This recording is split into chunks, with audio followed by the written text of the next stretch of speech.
आप जान करके हैरान रह जाओगे कि आप कितनी ही जी तोड़ मेहनत कर लो, लेकिन अगर हमारी वाइब्रेशंस लो है ना, तो उसकी वजह से हम success, money, better relationships, better wealth, better health या किसी भी चीज को अपनी लाइफ में अट्रैक्ट नहीं कर पाते। ऐसे ही नहीं कहा गया कि your vibe attracts your tribe. The journal of alternative and complementary medicine में एक साइंटिफिक स्टडी पब्लिश हुई हमारे ब्रेन के इमोशनल सेंटर पर, जिसको एमिगडाला कहा जाता है, जिसमें यह देखा गया कि कोई फियरफुल या डिप्रेस्ड पर्सन जो होता है वो अपनी वही फीलिंग्स अपने साथ बैठे इंसानों में इंड्यूस कर देता है, भेज देता है। और इसी रिसर्च को, जो कि journal of alternative and complementary medicine में पब्लिश हुई थी, उसमें यह भी देखा गया कि किसी पेशेंट को जो डिप्रेस्ड है उसको हीलिंग थेरेपी यानी टच थेरेपी से कुछ पॉजिटिव एफर्मेशंस दी गई, जिससे उसकी किसी भी डिजीज में बहुत ड्रास्टिक रिडक्शन देखा गया। और आप सब जानते हैं कि हमारे एंशियंट इंडिया में बहुत से ऐसे योगी, बहुत से ऐसे लोग हुए जो लोगों को छू करके ठीक कर दिया करते थे, लोगों की बीमारी गायब कर दिया करते थे। इसीलिए बोला जाता है कि you never manifest what you want in your life. जो हम चाहते हैं वो हम अपनी जिंदगी में कभी नहीं पाते हैं, जो हम होते हैं हमें वही मिलता है। You only attract who you are.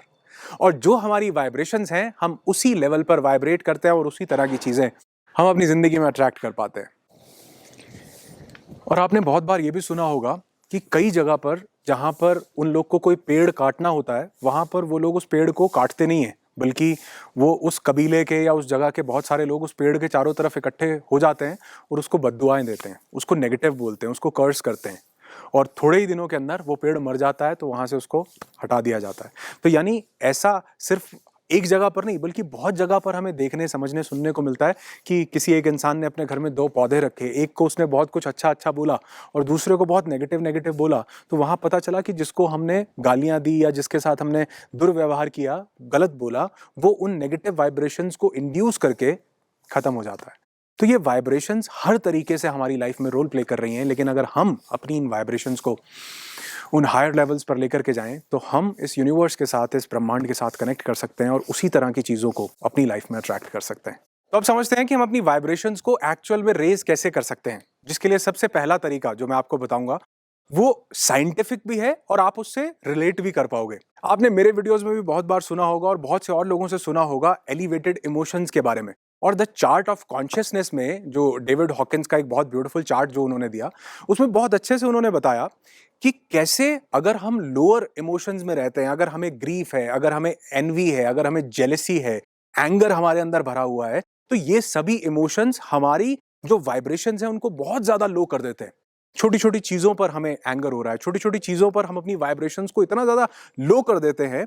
और एक्चुअल में आपने इन इमोशंस को जरूर फील किया होगा। आप जब कभी किसी ना किसी ऐसे हॉस्पिटल में गए होंगे, किसी इंसान का पता लेने के लिए, किसी पर्सन से मिलने के लिए, तो जब आप वापस आए होगे आपने देखा होगा कि कुछ ज्यादा बात नहीं हुई, लेकिन बड़ा लो सा फील हो रहा है। ऐसा लग रहा है बड़ी सुस्ती सी छा गई है। क्यों छा गई है? क्योंकि वहां पर जो लोग थे, उनके जो इमोशंस थे वो उस लोअर कैटेगरी में आते थे। कहीं ना कहीं वो फियर के इमोशंस हैं, वो डर के इमोशंस हैं, वो डिजीज के इमोशंस हैं। और कई बार आपने ये भी फील किया होगा कि आप किसी ऐसे पर्सन से मिले, सिर्फ मिले, कोई बात नहीं हुई, कोई ज्यादा डिस्कशन नहीं हुआ, लेकिन वापस आके लगता है आपको यार कुछ हैप्पी हैप्पी सा फील हो रहा है, कुछ एनर्जी सी बड़ी हुई लग रही है। और कुछ लोग जिनसे कोई खास बात नहीं हुई और उनसे मिलकर के वापस आओ, ऐसा लगता हो जैसे किसी ने खून चूस लिया हो। लगता है कि नहीं? क्यों? क्योंकि उनकी वाइब्रेशंस डायरेक्टली आपको अटैक करती है। मैंने बोला ना, वो रिसर्च बताती है कि वो वाइब्रेशंस इंड्यूस हो जाती हैं हमारे अंदर भी। जब कोई थेरेप्यूटिक टच देके किसी को ठीक कर सकता है, तो जिसके अंदर नेगेटिव वाइब्रेशंस चल रही हैं वो आपको क्यों इंपैक्ट नहीं डालेंगी? Your vibes attract your tribe. तो अगर हम एलिवेटेड इमोशंस में रहें, जैसे कि आप इस चार्ट में देख सकते हैं कि अगर हम ये हायर इमोशंस रखते हैं, लव का, पीस का, ग्रैटिट्यूड का, तो हमारे अंदर उसी तरह के भावनाएं, उसी तरह की फीलिंग्स जनरेट होती हैं। और जब हमारे इमोशंस, हमारे थॉट इन हायर वाइब्रेशन से कनेक्ट करते हैं, तो हम अपनी लाइफ में उसी तरह की चीजों को अट्रैक्ट कर पाते हैं, उसी तरह की चीजों को हम अपनी जिंदगी में एक्सपीरियंस कर पाते हैं।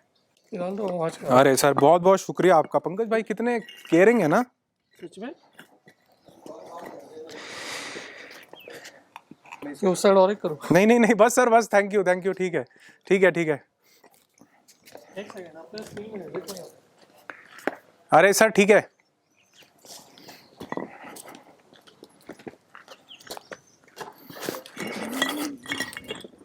क्या हो ये रख दो ना तीनों एक साथ इस साइड पता नहीं देखो आप नहीं ठीक है। दूसरी चीज जो हमारी वाइब्रेशंस को हाई करती है, इसको मैं एक लॉ से आपको समझाना चाहूंगा, ये है द लॉ ऑफ गिविंग, यानी बांटना। तो अभी जैसे कि आपने देखा, मेरे दो बहुत अच्छे दोस्त मेरे साथ हैं, चित्रेश जी और पंकज भाई। तो ये लोग कॉन्टिन्यूसली ये कोशिश कर रहे हैं कि कैसे तैसे मैं इस जो ऊबड़ खाबड़ जगह पे खड़ा हूं, यहाँ पे मैं ठीक से खड़ा हो पाऊं। कई लोगों के अंदर एक इनहेरिटेड नेचर होता है, उनका एक अंदर से उनके एक भाव होता है कि उनको देना है, उसके बदले में उनको क्या मिल रहा है या क्या नहीं मिल रहा है इससे उनको फर्क नहीं पड़ता। उनके अंदर एक ये पॉजिटिव फीलिंग होती है कि मुझे किसी दूसरे के लिए कुछ अच्छा करना है।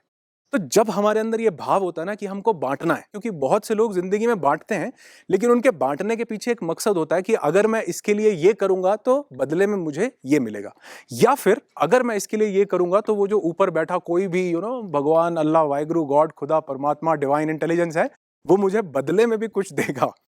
लेकिन कुछ लोग सिर्फ बांटते हैं, और ऐसा बोला जाता है कि गुलाब बांटने वाले के हाथों में खुशबू तो रह ही जाया करती है।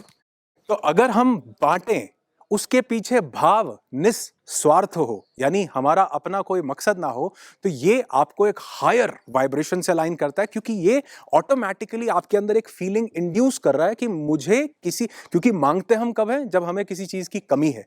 और अगर हम बिना मांगे कुछ बांटते हैं तो ये यूनिवर्स को एक मैसेज क्रिएट होता है, सेंड होता है कि मुझे किसी चीज की कमी नहीं है, मेरे पास पर्याप्त मात्रा में है, चाहे खुशी, चाहे मदद, चाहे पॉजिटिव वाइब्रेशंस, मैं दूसरों के साथ बांटना चाहता हूं। और अगर हम ये द लॉ ऑफ गिविंग को अपनाते हैं, बांटते हैं, तो यही हमारी जिंदगी में भी बढ़ के आता है। तीसरी चीज जो हमारी वाइब्रेशंस को रेज करती है, ये है फूड। अब जब मैं फूड बोल रहा हूं तो इसको थोड़ा सा ध्यान से समझना है, क्योंकि फूड सिर्फ वही नहीं है जो हम खाते हैं। हाँ, खाते हैं, लेकिन 3 लेवल्स पर। कैसे, समझाता हूं। सबसे पहला फूड है हमारी बॉडी का फूड। तो अगर हम अपनी बॉडी को वो फूड दें जिसको आज एपिजेनेटिक्स के और न्यूरोलॉजी के दौर में सन किस्ड फूड बोला जा रहा है, यानी वो फूड जिसको सन ने किस किया है, यानी वो फूड जिसमें जो लाइव फूड जिसको बोला जा रहा है, जैसे फ्रूट्स है या वो वेजिटेबल्स हैं जिनको हम रॉ फॉर्म में खाते हैं, तो जितना ज्यादा हम सन किस्ड फूड को खाते हैं, उतना ज्यादा हम उन लाइव वाइब्रेशंस के साथ, इस यूनिवर्स की वाइब्रेशंस के साथ कनेक्ट करते हैं। तो ये तो फूड हुआ हमारी बॉडी का फूड। दूसरा एक फूड होता है हमारे माइंड का फूड। हमारे माइंड का फूड क्या है? हमारे माइंड का फूड है हैप्पीनेस और पीस। तीसरा फूड है आपकी सोल का फूड, क्योंकि ऐसा बोला जाता है कि हम माइंड, बॉडी एंड सोल, इन तीनों चीजों का कॉम्बिनेशन है। तो ये जो सोल का फूड है, ये है मेडिटेशन। हम जितना ज्यादा अपनी इन 5 सेंसेस से ऊपर उठकर उस परम तत्व से कनेक्ट करते हैं जो हमारे अंदर फ्लो कर रहा है। हाँ, कुछ तो फ्लो कर रहा है, क्योंकि बहुत से लोग ऐसे बोलते हैं कि नहीं, हमारा जिंदगी तो ये सांसों से चल रहा है। तो अगर सांसों से चल रहा है तो मरने के बाद हम 50, 60, 70 ऑक्सीजन सिलेंडर का इंतजाम करें तो हम मरेंगे नहीं, ऐसा नहीं है। कुछ तो एनर्जी है जिसको प्राण बोला गया, जो हमारे अंदर फ्लो कर रहा है। उस प्राण का फूड है कि हम उस प्राण के साथ कनेक्ट करें, जिसका सबसे अच्छा जरिया है मेडिटेशन।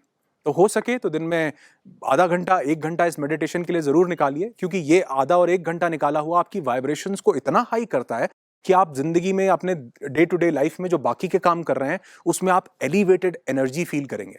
बहुत से सवाल जिनके जवाब आपको कोई बड़े से बड़े ज्ञानी, बाबा, थिंक टैंक फिलोसोफर या मोटिवेशनल स्पीकर से पूछने पर भी नहीं मिल रहे हैं, वो आपको अपने ही अंदर से मिल जाएंगे, अगर हमने अपने से कुछ कनेक्टिविटी को स्ट्रांग कर लिया। जिसका सबसे खूबसूरत और अच्छा रास्ता है कि हम मेडिटेशन करें, थोड़ा सा ध्यान करें। और वो लोग जो बोलते हैं कि मुझसे ये ध्यान नहीं होता, तो वो एक छोटी सी एक्ट को, एक प्रक्रिया को फॉलो कर सकते हैं कि वो अवेयरनेस में जितना ज्यादा हो सके रहें। क्योंकि हमारे दिमाग में 90% टाइम्स कुछ थॉट चलते रहते हैं, ये क्या होगा, वहां जाऊंगा तो क्या करूंगा, घर पे क्या बना होगा, काम में कैसे होगा। नहीं, जहां हो वहीं रहो। अगर वीडियो चल रहा है तो वीडियो ही सुनो, इसके अलावा कोई विचार ना आए। किसी चीज को देख रहे हो तो सिर्फ उसी को ही देखो, उसको जज मत करो। कल यहां आऊंगा, परसों ऐसा हो जाएगा, बादल अच्छे, सिर्फ देखो। वो हमें उस प्रेजेंट मोमेंट में ले आता है, और धीरे धीरे ये हमारी मेडिटेशन में भी हेल्प करता है। तो हमारी तीनों लेवल पर, बॉडी, माइंड एंड सोल के लेवल पर, अगर हम ये फूड अपने आप को देते हैं, तो ये हमारी वाइब्रेशंस को हाई करता है, जिससे हम इस यूनिवर्स के साथ कनेक्ट कर पाते हैं और जो चाहें अपनी जिंदगी में अट्रैक्ट कर पाते हैं। एक चीज, छोटा सा एक्ट, अगर हम इसको अपनी जिंदगी में उतार लें तो हम अपनी वाइब्रेशंस को बहुत हाई कर सकते हैं। ये है अपनी जिंदगी से कंपैरिजन को निकाल देना। और बहुत बड़े थिंक टैंक्स ने ये बोला है कंपैरिजन को द पॉइजनस पिल, जहर की गोली। क्यों, बताता हूं। जब भी हम, अच्छा ऐसा बोला जाता है कि कंपेयर करना कुछ बुरा नहीं है, अगर हम कंपैरिजन नहीं करेंगे तो जिंदगी में आगे कैसे बढ़ेंगे। तो इसके पीछे एक बहुत गहरी साइकोलॉजी है। हमारे पास क्या है, जब हम इससे खुश हैं तो ये एक अलग पॉइंट ऑफ व्यू है। किसी दूसरे के पास क्या है, जब हम इससे दुखी हैं तो ये एक दूसरा पॉइंट ऑफ व्यू है। और अक्सर लोग कंपैरिजन में जानते हैं क्या करते हैं, लोग अपने सुख से सुखी नहीं हो जाते, दूसरे के सुख से खुद का दुख पाल लेते हैं। और ऐसे में लोगों को खुद के पास क्या है उससे प्लेजर नहीं मिलता, बल्कि दूसरे से कितना ज्यादा है उससे प्लेजर मिलता है। Are you getting this thing?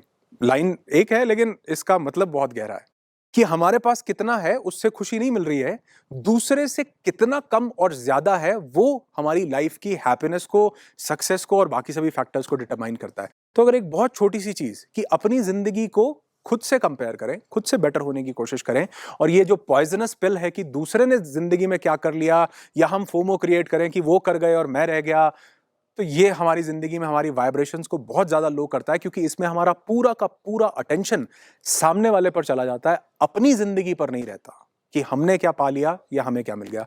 तो कोशिश कीजिए कि कभी भी कंपैरिजन के मूड में नहीं जाइए, अपनी जिंदगी को एंजॉय कीजिए और हमारे पास क्या है उससे आनंद की अनुभूति लो, राइट या रॉन्ग। और आखिरी चीज जो हमारी वाइब्रेशंस को हाई करती है, उसको बताने से पहले अगर आपको कुछ यहाँ हाई वाइब्रेशंस फील हो तो बताना जरूर कमेंट करके। अच्छा लगता है जब आपकी प्रतिक्रिया आती है, जब आपका रिस्पांस मिलता है, तो मुझे भी पता चलता है कि ये वीडियोस जो मैं बना रहा हूँ आपके लिए, वो आपकी लाइफ में कुछ वैल्यू ऐड कर भी रहे हैं या नहीं। तो आपके कमेंट्स का इंतजार रहेगा कि किस ऐसी चीज से आप कनेक्ट कर पाए जो आपकी वाइब्रेशंस को हाई करती है। तो आखिरी चीज जो हमारी वाइब्रेशंस को नेक्स्ट लेवल पर लेकर के जाती है, वो है ये प्रकृति, ये नेचर।